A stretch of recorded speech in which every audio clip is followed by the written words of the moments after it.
Have you ever wondered what you would do to frighten Lazarus after he'd been raised from the dead? What would you do to threaten him? Lazarus, I'm going to kill you.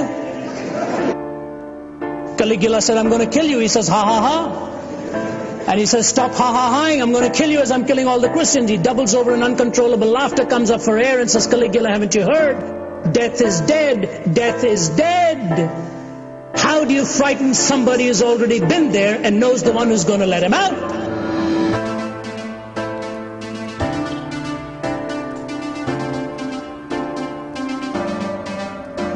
But just think of stepping on shore and finding it heaven, of touching a hand and finding it God's hand, of breathing new air and finding it celestial.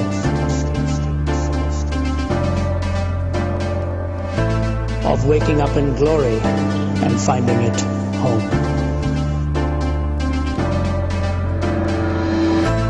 Ladies and gentlemen, your hope and mine in Christ is that one day we will be with God. One day we will be with Him.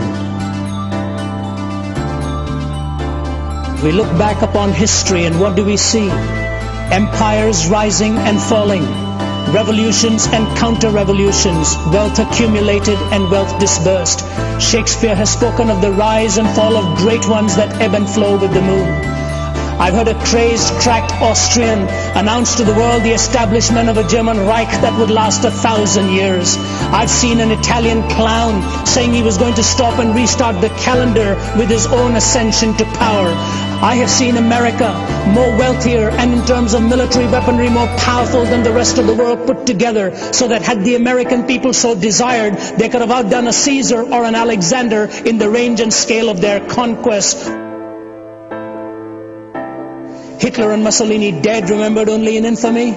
Stalin is a forbidden name in the regime he helped found and dominate for some 3 decades. America is haunted by fears of running out of the precious fluids that keeps our motorways roaring and the smog settling.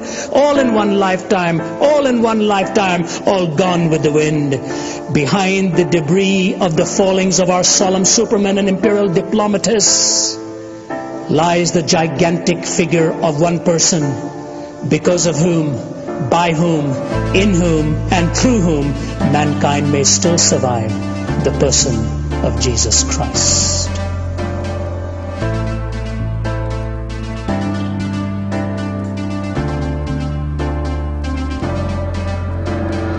Isaiah calls him Wonderful Counselor.